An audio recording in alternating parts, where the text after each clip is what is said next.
Next one comes from Yahoo Sports, and it reads, Steve Kerr admits DeMarcus Cousins will be one and done with the Warriors. Is this news? This is pretty interesting news, really, for a coach to say that about a star player who's come in on this fairly cheap deal to say he's only going to be here for a year.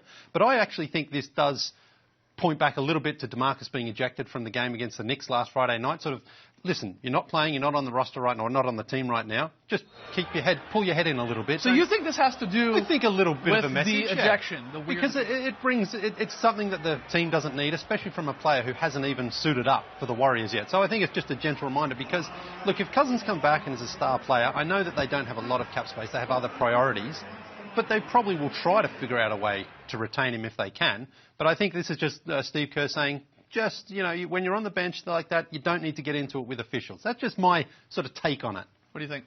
You don't want to talk, Freddie? Come on, Freddie. I only sing, Josh. I only sing, my man. I don't think it has anything. I don't think it has anything to do with the ejection at all. Personally, I think this is Steve Kerr just being classic Steve Kerr, telling it like it is. Yeah. This is the truth. DeMarcus Cousins is not going to be there next year. They want to keep Clay. That's a lot of money. Mm-hmm. They want to keep Durant, especially after they win another title, which we all think they will.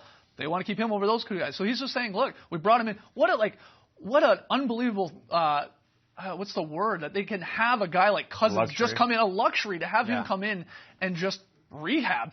He may not even play. That's the other part of this whole headline here, sort of buried in it, is he's saying, Kerr, he ain't coming back anytime soon. And don't get ready for Cousins at the Christmas break or something like that. He's like, well, there's no rush because this is just like whatever to us. We got a team as we had. Kerr is saying we are the champions, my friend. Oh, you took it right out of my mouth. It's obvious that he's not coming back next year. Duh. Yeah. They're paying him $5.3 million this year. He's being underpaid, and the most he can get paid is $6.4 million by the Warriors next year. Right. Another year of being underpaid. In his prime, is he going to do that? And even the third year, if he were to stay there, it still would be undervalued.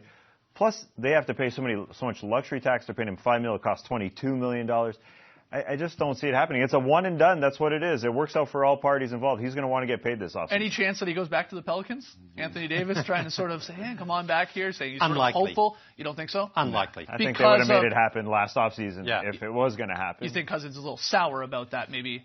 Reports that he didn't get offered any sort of deal from them. Apparently he was very determined to beat his own former team the other night, so I think that is his motivation, is like he's done with the Pelicans and wants to move on from them and perhaps have success against them. Even if he stinks when he comes back this year, I think he's going to get paid tons more than what the Warriors can give. The Warriors literally can't give him more than 6.4 next year.